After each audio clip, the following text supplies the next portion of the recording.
ഇന്ന് തിയേറ്ററുകളിലേക്ക് എത്തിയ മലയാളത്തിലെ ഏറ്റവും പുതിയ ബിഗ് ബഡ്ജറ്റ് സിനിമയാണല്ലോ ഭ്രമയുഗം. മമ്മൂട്ടി ഒരു പ്രധാന റോളിലെത്തിച്ച് രാഹുൽ സദാശിവം സംവിധാനം ചെയ്ത് സിദ്ധാർത്ഥ ഭരതൻ, അർജുൻ അശോകൻ, അമൽ ഡാലിസ്, ഒപ്പം തന്നെ മണികണ്ഠൻ തുടങ്ങിയവർ അഭിനയിച്ച സിനിമയുടെ ആദ്യ പ്രതികരണങ്ങൾ, ആദ്യ ഷോയുടെ അഭിപ്രായങ്ങളെല്ലാം തന്നെ ഇപ്പോഴത്തെ പുറത്തു വന്നിരിക്കുകയാണ്. അത് പ്രകാരം ഇന്നലെ എല്ലാം തന്നെ പ്രിവ്യൂ ഷോ റിപ്പോർട്ടിലെല്ലാം തന്നെ പ്രേക്ഷകരെ അറിയിച്ചതുപോലെ എല്ലായിടത്തു നിന്നും ഒരുപോലെ തന്നെ പോസിറ്റീവ് അഭിപ്രായങ്ങളാണ് ഭ്രമയുഗം എന്ന സിനിമ നേടിയെടുത്തിരിക്കുന്നത്. നൂറ്റാണ്ടുകൾക്ക് മുന്നേ പഴക്കമുള്ള കഥയുമായിട്ട് 17ാം നൂറ്റാണ്ടിൽ ഒരു കുട്ടിച്ചാത്തൻ കഥയുമായിട്ടാണ് ഭ്രമയുഗം നമ്മുടെ പ്രേക്ഷകർക്ക് മുന്നിലേക്ക് എത്തപ്പെട്ടിരിക്കുന്നത്. ചിത്രം ഒരു ഹൊറർ ത്രില്ലർ സിനിമ എന്നതിലുപരി ഫാന്റസി കലർന്ന ഒരു ത്രില്ലർ സിനിമ എന്നൊരു അഭിപ്രായമാണ് സിനിമ കണ്ട പ്രേക്ഷകരിൽ നിന്ന് പുറത്തു വന്നിരിക്കുന്നത്. ചിത്രത്തിലെ പ്രധാന 3 കഥാപാത്രങ്ങളായ മമ്മൂട്ടിയുടെയും അർജുൻ അശോകിന്റെയും സിദ്ധാർത്ഥ ഭരതന്റെയും കഥാപാത്രങ്ങളിലൂടെയാണ് സിനിമയുടെ കഥ മുന്നോട്ട് ചലിക്കുന്നത്.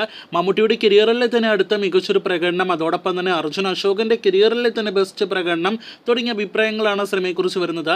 സിദ്ധാർത്ഥ ഭരതനും അദ്ദേഹത്തിന്റെ പ്രകടനം മികച്ചതാക്കി എന്നൊരു അഭിപ്രായം വരുന്നുണ്ട്. ഈ പറഞ്ഞതിനേക്കാളെല്ലാം തന്നെ ഉപരി സിനിമയുടെ ടെക്നിക്കൽ സൈഡിനാണ് കൂടുതൽ മികച്ച അഭിപ്രായങ്ങൾ ലഭ്യമായിരിക്കുന്നത്. സിനിമയുടെ മേക്കിംഗ് ക്വാളിറ്റി വൈസ്, അതോടൊപ്പം തന്നെ ചിത്രത്തിന്റെ ആ ഒരു ആർട്ട് വർക്കിനെല്ലാം തന്നെ മികച്ച അഭിപ്രായങ്ങൾ ലഭ്യമാകുന്നു. ഒപ്പം BGM-നും മ്യൂസിക്കിനെല്ലാം തന്നെ മികച്ച അഭിപ്രായങ്ങൾ ലഭ്യമാകുന്നു. അങ്ങനെ ആകെ മൊത്തത്തിൽ എല്ലാ ഘടകങ്ങൾക്കും പോസിറ്റീവ് അഭിപ്രായങ്ങൾ ലഭ്യമാക്കുന്ന സമീപകാലത്തെ ഒരു മലയാളം സിനിമ കൂടിയായിട്ട് ഭ്രമയുഗം മാറിക്കഴിഞ്ഞിരിക്കുകയാണ്.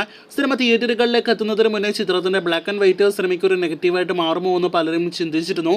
എന്നാൽ ഇപ്പോഴത്തെ അതിനെക്കുറിച്ചുള്ള അഭിപ്രായങ്ങൾ പുറത്തു വരുമ്പോൾ ബ്ലാക്ക് ആൻഡ് വൈറ്റ് ഈ ഒരു സിനിമയ്ക്ക് അനുയോജ്യമാണ് എന്നും ആ ബ്ലാക്ക് ആൻഡ് വൈറ്റ് ഉള്ളത് കൊണ്ട് ഭ്രമയുഗം എന്ന സിനിമ ഒരു വ്യത്യസ്ത എക്സ്പീരിയൻസ് നമ്മുടെ പ്രേക്ഷകർക്ക് നൽകുന്നു എന്നാണ് ആദ്യ പ്രതികരണങ്ങൾ നോക്കുമ്പോൾ മനസ്സിലാക്കാനായിട്ട് കഴിഞ്ഞിരിക്കുന്നത്. നേരത്തെ ആദ്യ പകുതിക്ക് സിനിമയ്ക്ക് മികച്ച അഭിപ്രായങ്ങൾ ലഭ്യമായിരുന്നു, രണ്ടാം പകുതിക്കും മികച്ച അഭിപ്രായങ്ങൾ ലഭ്യമായിരിക്കുകയാണ്. പിന്നെ ഈ സിനിമയ്ക്ക് ആവശ്യമുള്ള ലാഗെല്ലാം തന്നെ സിനിമയ്ക്കുണ്ട്, അത് സിനിമയ്ക്ക് ഒരു നെഗറ്റീവായിട്ട് മാറുന്നില്ല എന്നൊരു അഭിപ്രായം പുറത്തു വരുന്നുണ്ട്. അങ്ങനെ ആകെ മൊത്തത്തിൽ നോക്കുകയാണെങ്കിൽ ഭ്രമയുഗം എന്ന സിനിമയുടെ ആദ്യ ഷോയ്ക്ക് ശേഷം മികച്ച അഭിപ്രായങ്ങൾ സിനിമ നേടിയെടുത്തിരിക്കുകയാണ്. ഇനി കുടുംബ പ്രേക്ഷകർ, കുട്ടികൾ ഉൾപ്പെടെയുള്ളവരെല്ലാം തന്നെ ഒരുപോലെ തന്നെ സിനിമയ്ക്ക് തൃപ്തിപ്പെടുത്താനായിട്ട് കഴിഞ്ഞാൽ, കണക്ട് ചെയ്യിപ്പിക്കാനായിട്ട് കഴിഞ്ഞാൽ സിനിമ വേറെ ലെവൽ തരംഗം തിയേറ്റർ ബോക്സ് ഓഫീസിൽ സൃഷ്ടിക്കുമെന്നാണ് നാം മനസ്സിലാക്കുന്നത്.